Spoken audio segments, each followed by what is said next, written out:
তোরা রাজাকার, তোরা আল থামস, তোরা আল বদর।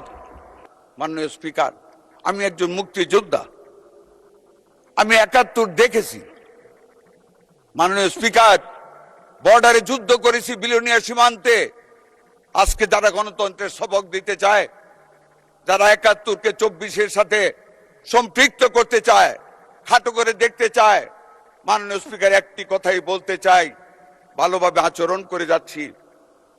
বদ্ধতার সাথে দেশের বৃহত্তর স্বার্থে আমাদের নেতা জনাব তারেক রহমান ঐক্যের ডাক দিয়েছেন। বিদ্যুতের সমস্যার সমাধানে সর্বদলীয় এই সংসদ থেকে কমিটি করেছেন।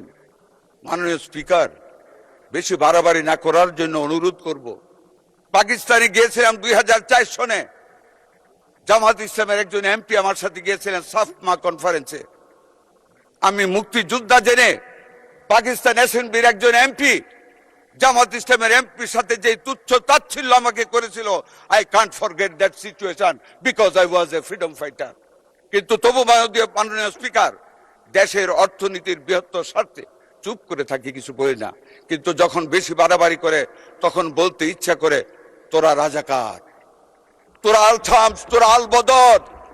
মাননীয় স্পিকার, স্বাধীনতার পরে ধানমন্ডির ২ নম্বরের সেই সারা ভবন হোয়াইট হাউস দেখেছি। হল থেকে একটি নান রুটি নিয়ে যেতাম আমরা, ছাত্রদের দল, একটি হাত বাড়িয়ে দিত সেই দর্শিতা বোনেরা। যেই মেয়েটির হাত সেই বয়সে হওয়ার কথা ছিল গোলগাল, সেই মেয়েদের হাত ছিল দুর্গন্ধে ভর্তি, চামড়া ছিল উস্কো খুস্কো। তারা দর্শিতা, কারো বুকে ছিল ৮ মাসের সন্তান, কেউ ছিল অন্তঃসত্ত্বা, জীর্ণ শীর্ণ চেহারা। আজকে যদি আমাদেরকে বেশি খোঁচানো হয়, মাননীয় স্পিকার, সেই ইতিহাস আমরা ভুলে যাইনি। আমরা মুক্তিযোদ্ধা, দেশটাকে স্বাধীন করেছি।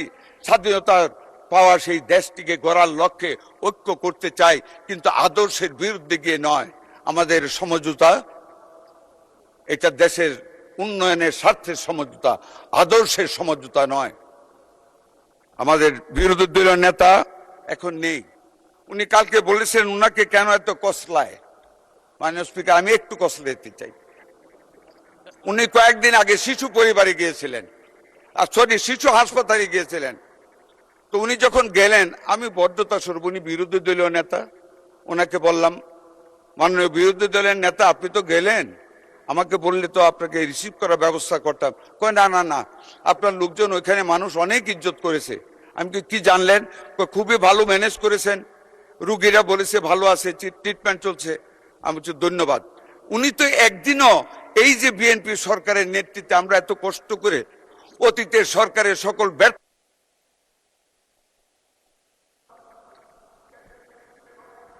জি, ধন্যবাদ মাননীয় সদস্য। করবেন, অসংখ্য ধন্যবাদ। বসেন দয়া করে, ধন্যবাদ।